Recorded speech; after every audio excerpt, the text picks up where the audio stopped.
Welcome to week 3 of Nurse 100. We'll be going over professional and ethical responsibilities this week.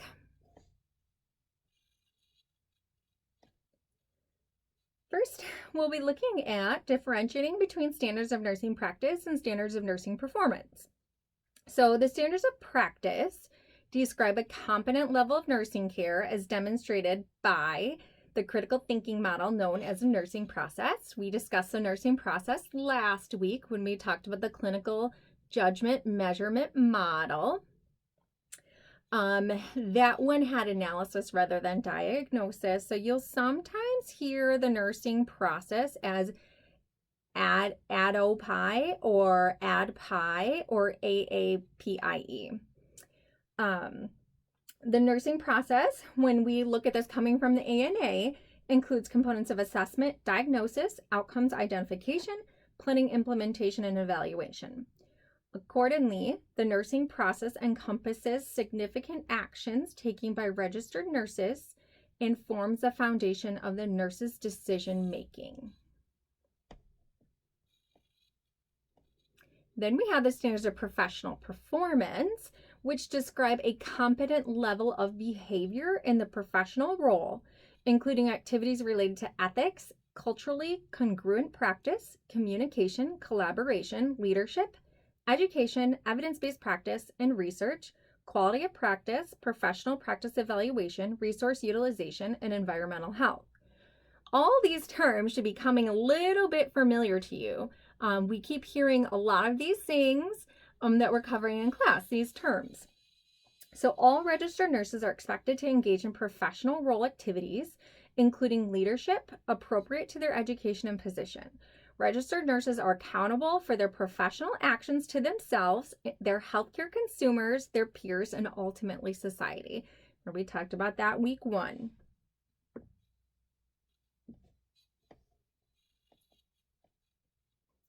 Okay, up next, the role of ethics in nursing. So we've got the Code of Ethics that comes from the American Nurses Association. You've got the provisions there. I think I have it linked in Blackboard where you can see it with interpretive statements as well. But the Code of Ethics for nurses establishes the ethical standard for the profession and also provides a guide for nurses to use in ethical analysis and decision making. So this code is non-negotiable in any setting. It can be revised or amended only by formal processes through the ANA. The code comes from a long distinguished and enduring moral tradition of modern nursing in the U.S. It's foundational to nursing theory, practice, and praxis in its expression of the values, virtues, and obligations that shape, guide, and inform nursing as a profession. Nursing encompasses the protection, promotion, and restoration of health and well-being, the prevention of illness and injury, and the alleviation of suffering in the care of individuals, families, groups, communities, and populations. All of this is reflected in part in nursing's persisting commitment both to the welfare of the sick, injured, and vulnerable in society and to social justice. Nurses act to change those aspects of social structures that detract from health and well-being. Individuals who become nurses, as well as the professional organizations that represent them, are expected not only to adhere to the values, moral norms, and ideals of the profession, but also to embrace them as a part of what it means to be a nurse.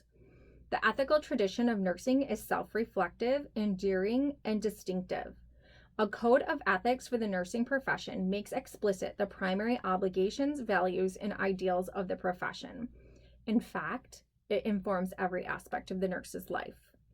So you can see how the ethics is a huge role in the nursing profession, and we need to be aware of the Code of Ethics provided by the ANA.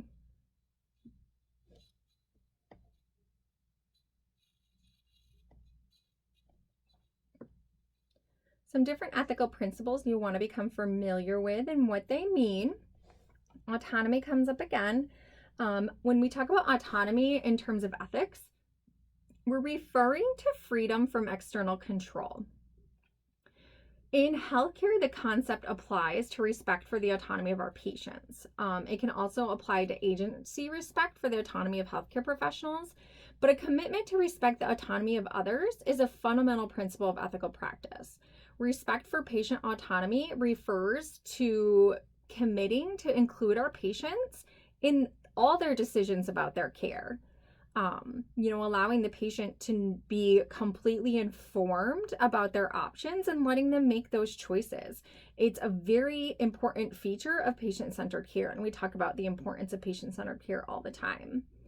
In respecting your patient's autonomy, you acknowledge and protect a patient's independence. So this is really important. Beneficence refers to taking positive actions to help others. So the concept of beneficence is fundamental to the practice of nursing and medicine. The agreement to act with beneficence implies the best interests of the patient remain more important than self-interest. It implies that nursing practice primarily as a service to others, even in the details of daily work. So we're there for others. It's not about our best interest. Non-maleficence. So first, let's see. Maleficence refers to harm or hurt. So non-maleficence is going to refer to the avoidance of harm or hurt. In healthcare, ethical practice involves not only the will to do good, but the equal commitment to do no harm. So non-maleficence, do no harm. A healthcare professional tries to balance the risks and benefits of care while also trying to do the least harm possible. So things to consider, like a bone marrow transplant procedure might offer a chance for a cure, but the process involves, suffering and pain, and it's not a possible guarantee to a positive outcome. So decisions about the best course of action can be difficult and uncertain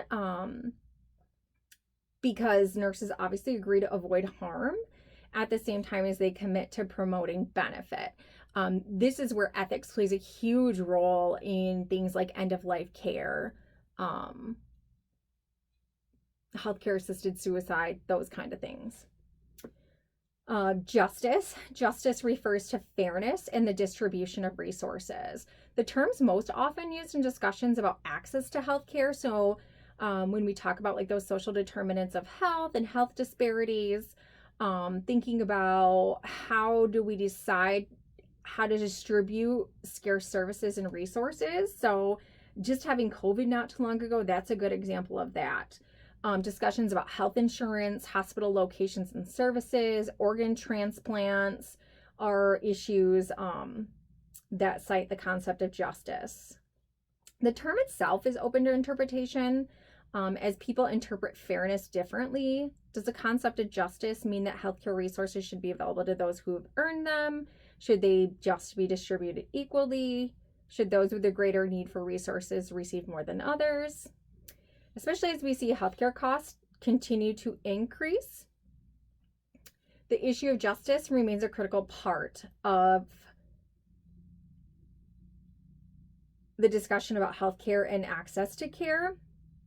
One other thing we talk about when we talk about justice is just culture, and this talks about promoting open discussion without fear of recrimination when mistakes are made.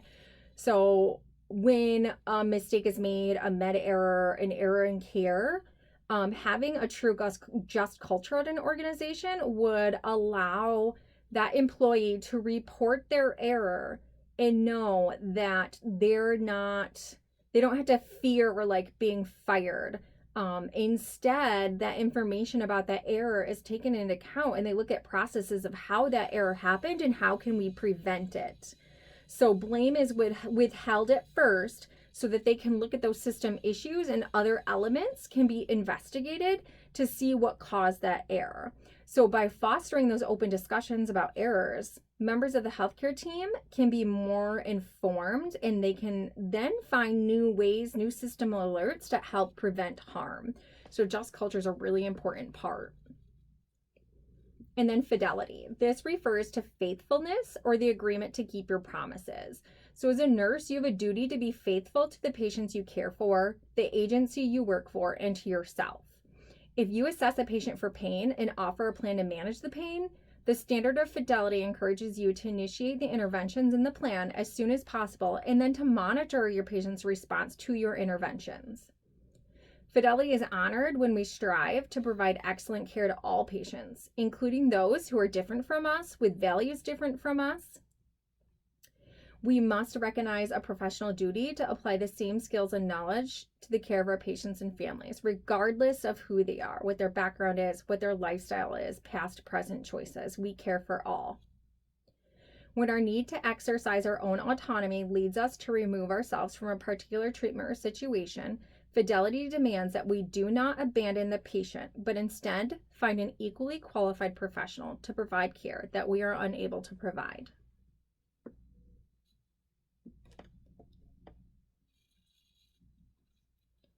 So ethic committees, their role, their purpose. So most hospitals are going to have an ethics committee that's devoted to teaching and processing the different ethical issues and dilemmas. An ethic committee is usually individuals from different disciplines and backgrounds that support the healthcare agencies with three major functions. So providing clinical ethics consultation, developing and revising policies pertaining to clinical ethics and hospital policy. So things like advanced directives, withholding and withdrawing life-sustaining treatment, informed consent, organ procurement, and then facilitating education about topic issues in clinical ethics. In most agencies, any person seeking ethical advice, including nurses, physicians, patients, family members, they can request access to that ethics committee. So ethics committees often conduct their work by calling a meeting with the members of the team and the patient and the family that's involved in the situation. Sometimes ethical issues might be processed in settings that are different than a committee. Nurses can provide insight about ethical problems at family conferences, staff meetings, and even one-on-one meetings. As a member of the healthcare community, regardless of your work setting, you can reduce the risk of moral distress by promoting discourse, even when disagreements or confusion are profound. You'll find it helpful when you're engaged in these conversations to assume that all participants want to do good, even if their ideas about what good is different from yours, or if they have different ideas about what good means.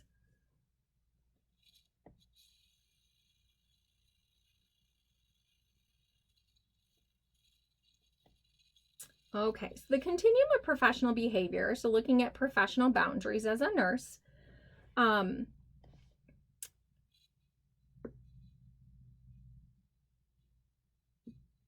every nurse-patient relationship can be conceptualized on the continuum of professional behavior, which you can see there. We've got under-involvement, therapeutic relationship, and over-involvement.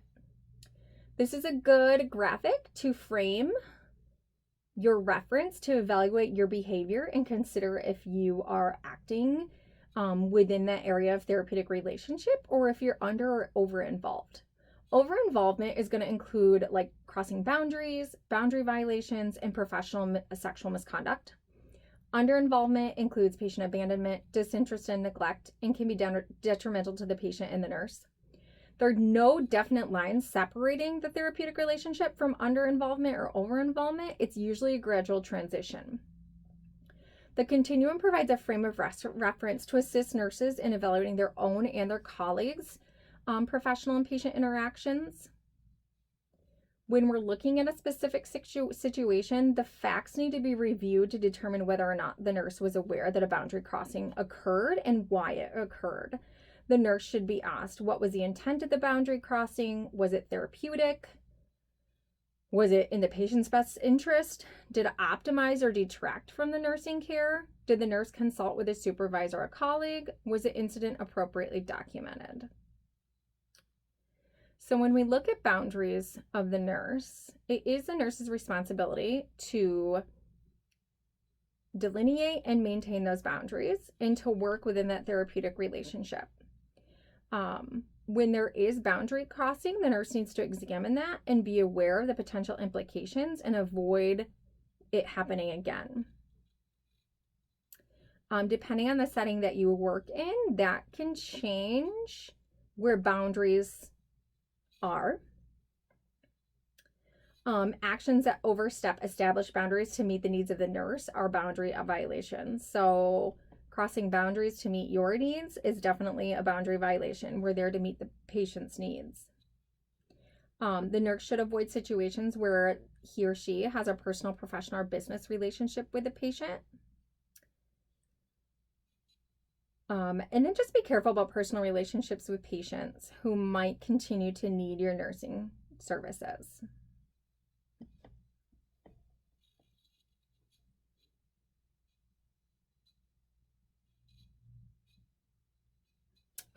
I just want to step back real quick to talk about professional sexual misconduct. So this definitely goes into over-involvement and crossing boundaries. So professional sexual misconduct is an extreme form of boundary violation. It includes any behavior that's seductive, sexually demeaning, harassing, or reasonably interpreted as sexual by the patient. So professional sexual misconduct is extremely serious and a criminal violation. So just being aware of that. So social media is a huge thing. NCSBN has a lot of information on it. Nurses are welcome to use social media in their personal lives. This includes all the social media, having Twitter, TikTok, Facebook, all those things. Nurses can positively use electronic media to share workplace experiences, especially those events that are challenging or emotionally charged, but it's really important not to mention patients by name or provide any information or details that could possibly identify them, because this protects our patients' right to privacy, right? So sometimes it might seem like you gave no identifying information, but just telling about the type of patient it is could make somebody aware of who you're talking about. So just being really sure about what you're posting. I don't ever post about work. It's just the best thing. I don't link my job. Just really think before you post, because this gets people in a lot of trouble. Keep work at work and your social media private. All right, and then patient rights and responsibilities. So we talk a lot about patient rights and the rights that they have. One thing I want to bring up is patient responsibilities. As we see more workplace violence and patient on nurse violence or patient on healthcare provider violence, I think it's important to talk about patient responsibilities and to be aware that they do have responsibilities to be respectful of staff as well. So this is linked in Blackboard as well. Please make sure you read over the patient rights and responsibilities. Every facility has this also, so be familiar with that as well. If you have questions, please let me know.